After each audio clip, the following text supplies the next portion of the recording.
January 3rd, 2026. In the early morning darkness, over 150 American aircraft launched from 20 different air bases across the Western Hemisphere. Their target? The heart of Caracas, Venezuela. Their mission? Operation Absolute Resolve. By dawn, Venezuelan President Nicolás Maduro was in American custody, bound for New York to face federal charges. But this wasn't just about one man or one country. This operation marked the beginning of what some analysts are calling the Trump Doctrine, a bold, unilateral approach to American power projection that's now threatening to expand from Latin America to the Middle East, specifically Iran.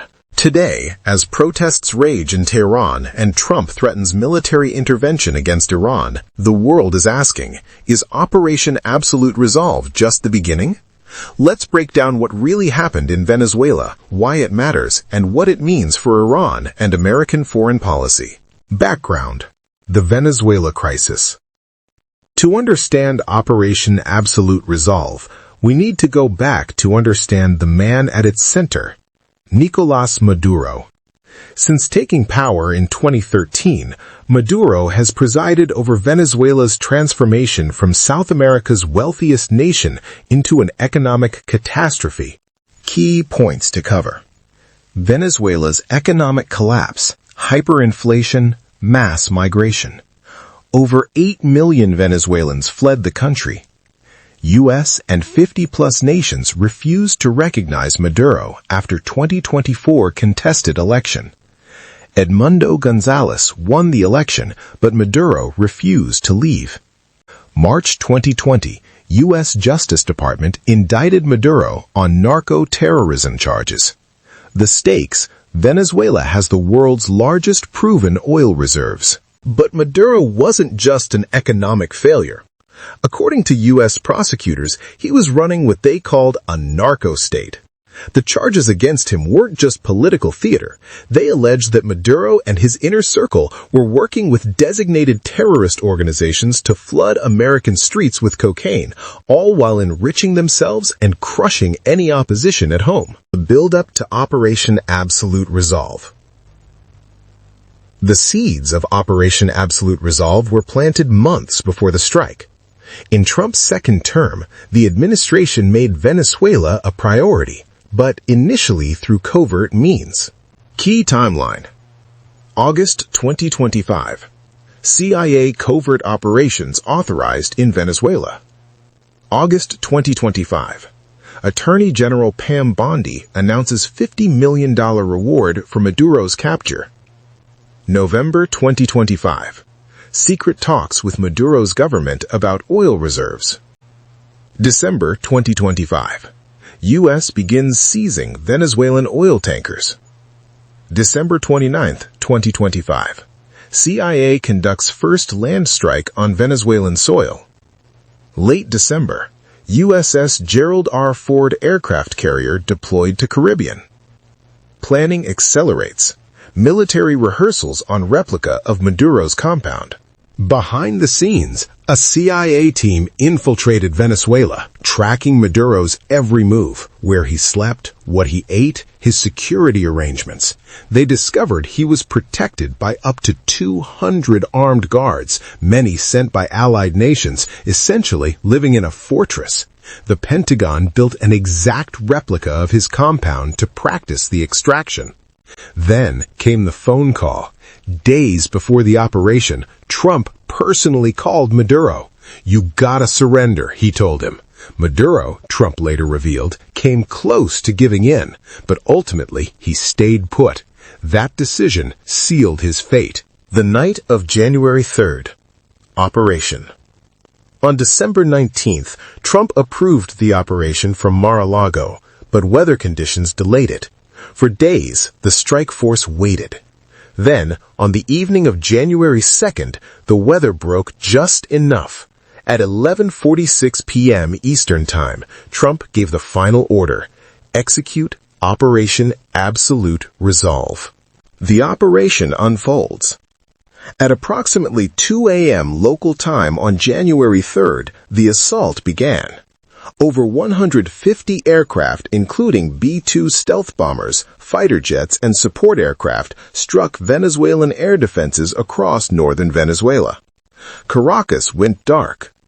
Trump later hinted at American cyber capabilities, saying the lights of Caracas were largely turned off due to a certain expertise that we have. With air defenses crippled and the city in darkness, special operations forces moved in. They hit Maduro's compound in Caracas with precision while simultaneously striking targets in the states of Miranda, Aragua, and La Guaira. Key details. The compound had steel reinforcements and multiple layers of security. Explosions rocked the Venezuelan capital. Civilian casualties were reported. Linda Unamuno, a Venezuelan public worker, described an explosion so powerful it destroyed her roof. The Cuban government later reported 32 Cuban personnel killed during the operation. The extraction. By 4:29 a.m., just 2.5 hours after the operation began, Maduro was on board the USS Iwo Jima, blindfolded and in a gray tracksuit. By 4:30 p.m. Eastern Time, he touched down at Stewart Airport in New York. Trump later called it one of the most stunning, effective, and powerful displays of American military might and competence in American history. It was the riskiest high-profile military operation since the raid that killed Osama bin Laden in 2011. The aftermath. What happened next? Operation Absolute Resolve achieved its immediate objective. Maduro was in custody. But what came next revealed the operation's true purpose went far beyond one man. Immediate consequences. January 5th. Maduro and his wife appear in Manhattan federal court, plead not guilty to narco-terrorism charges. Political vacuum. Venezuela's Supreme Court names Vice President Delcy Rodriguez as acting president. Trump's demands. "We're in charge," Trump declared. He warned Rodriguez would face consequences if she didn't comply with U.S. interests. The oil factor. At his January 3rd press conference, Trump made something clear that many had suspected all along.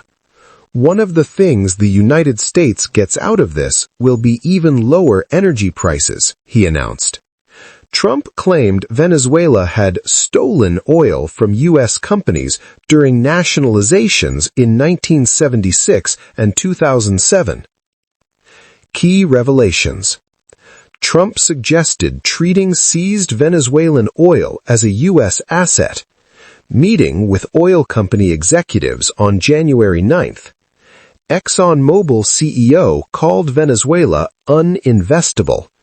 Trump threatened to exclude ExxonMobil for not being enthusiastic enough. Critics, including Democrats like Senator Chris Van Hollen, accused the administration of using drug interdiction as a cover story. This is really about regime change by force, he argued. Naval historians noted the operation was designed to destroy Venezuela's economy and deter maritime traffic. International reaction. Brazil, Mexico, Colombia condemned the operation as violation of sovereignty. Cuban casualties, 32 Cuban personnel killed, raising regional tensions. Colombian President Petro accused U.S. of abduction without legal basis. Trump's response to Petro, "Sounds good to me," when asked about similar action in Colombia. The legal and strategic questions. Operation Absolute Resolve raised profound legal and strategic questions about the limits of American power. The legal framework. On December 23rd, just days before the operation, Trump administration lawyers at the Office of Legal Counsel prepared a memo. The heavily redacted document argued the operation would not rise to the level of a war in the constitutional sense and would serve important national interests. Key legal arguments. The severity of narco-terrorism charges against Maduro. the expected armed resistance from 200-plus guards, the need for military force to support law enforcement, assurances of no substantial and sustained operation or occupation. This memo articulated what critics call a muscular view of presidential power, the idea that a president can order military strikes without congressional approval as long as they don't expect prolonged engagement. The strategic implications. The Monroe Doctrine 2.0. Trump's team proclaimed a corollary declaring U.S. dominance in the Western Hemisphere. Precedent concerns. Could this embolden China to act against Taiwan? Regional stability. Will this trigger a hardline, security-driven approach across Latin America? Democracy concerns. Maria Corina Machado, the legitimate opposition leader who won the 2024 election, was sidelined by Trump, crushing Venezuelan hopes for genuine democracy. Now, enter Iran. The pattern repeats. Just 2 weeks after Operation Absolute Resolve, the world is watching another crisis unfold, this time in Iran. And the parallels are striking. The Iran protests. In late December 2025, protests erupted across Iran, initially over economic conditions. Sound familiar? Since then, they've evolved into broader challenges to Iran's clerical leadership, with hundreds of thousands taking to the streets. Key developments. January 7th through 13th. Iranian security forces crack down violently. Casualty toll. U.S.-based human rights activists news agency reports at least 2,400 protesters killed. Internet blackout.